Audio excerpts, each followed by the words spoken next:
सब साउथ के delimitation of parliament seats, budget allocation, other permissions जितने बीमारू स्टेट्स को दे रहे, बिहार, मध्य प्रदेश, उत्तर प्रदेश, राजस्थान, जो इलाके को, जो राज्यों को जो पैसा मिल रहा है, साउथ को क्यों नहीं मिल रहा है? ये विवक्षा के खिलाफ हम लोग लड़ना चाह रहे हैं। इसीलिए हम लोग ये कोशिश करेंगे कि तमिलनाडु को और कर्नाटक को आगे जो जो हमारे साथ में आएंगे, सब लोगों को साथ में लेकर आगे चलाने के लिए हम कोशिश करेंगे. శ్రీనివాస్ గారు, మీరు అర్థం చేసుకోండి, మనం ఇప్పుడు హక్కుల కోసం మాట్లాడుతున్నాం. మన హక్కులు వాళ్ళు కాల రాసినంత మాత్రాన మనం చచ్చిపోతామని మీరు భావించకండి. బ్రతికుండడం ఎలాగో, అభివృద్ధి చెందడం ఎలాగో మాకు తెలుసు.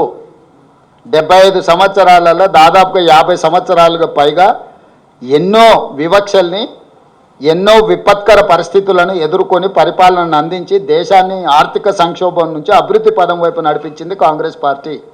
ఈ సంక్షోభం నుంచి కూడా రాష్ట్రాన్ని బయటపడేసే ప్రణాళిక, వ్యూహం మా దగ్గర ఖచ్చితంగా ఉంది.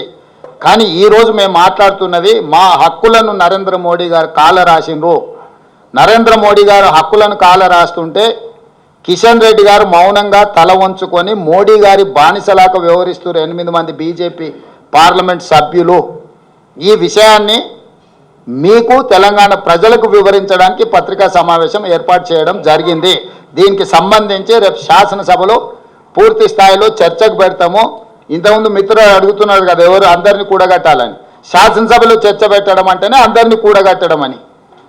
సో రేపు ఎవరు ఎటువైపు ఉన్నారో, విలీనాల ప్రక్రియలో ఎవరు పాల్గొంటున్నారో, చీకటి ఒప్పందాలకు ఎవరు ప్రయత్నం చేస్తున్నారో, ఎవరిని ఎవరు కౌగిలించుకోవాలనుకుంటున్నారో, ఇవన్నీ కూడా పాలకు పాలు నీళ్ళకు నీళ్ళు రేపు శాసనసభలో ప్రశ్నోత్తరాల సమయం తర్వాత స్పీకర్ గారు అనుమతి తీసుకొని ఈ చర్చకు ముందుకు వెళ్తాము. ఆ చర్చలో అందరి రంగులు బయటపడతాయి.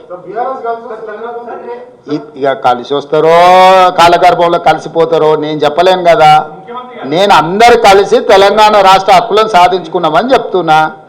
సభలో వాళ్ళ విధానం ఏందో వాళ్ళు చెప్పనియండి.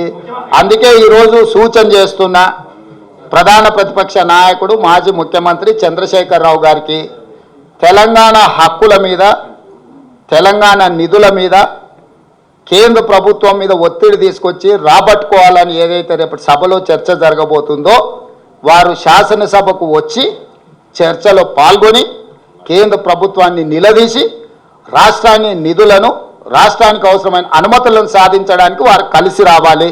వారు సభకు వస్తే వారు తెలంగాణ ప్రజాకపోతే యాజ్ ఇట్ ఈస్గా కిషన్ రెడ్డితో పాటు కేసీఆర్ గారు కూడా మోడీ ముందు మొకరిల్లినట్టు మౌనమే బానిసత్వానికి పర్యాయపదంగా భావించాల్సి వస్తుంది. ధన్యవాదాలు.